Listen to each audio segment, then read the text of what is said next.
Sendero Sur. Esto es rap del Central, música real, no le puedes comparar. Esto es rap del Central, música real, no le puedes comparar. Me he puesto en evidencia, que infecto tu conciencia. Detesto la violencia, que vivo en Valencia. Y es que sigo y digo por mi propio pensamiento. Y es que no repito lo que aprendo con el tiempo. Tanto sufrimiento que pasan los enfermos, tanto medicamento por un mal eterno. Viven en un infierno sin saber cuándo acaba. Escriben creyendo en fama mal creada. Prosiguen maldiciendo nuestra cultura hip hop. Nuestra cultura hip hop. Yo, escúchala. Hoy.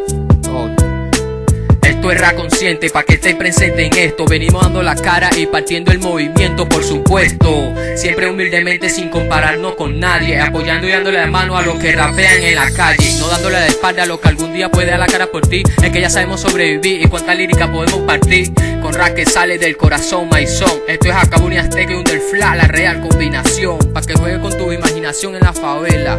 Súbele al rap pa' que sostiene la gente que está viendo la novela. Súbele al rap pa' que sostiene la gente que está viendo la novela.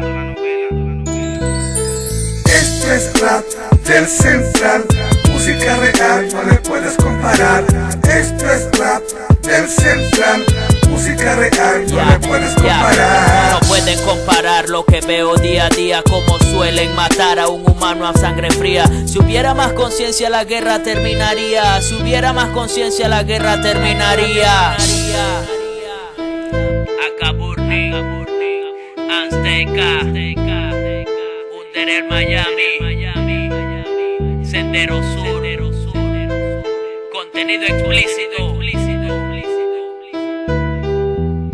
2013. Escribo de lo que vivo.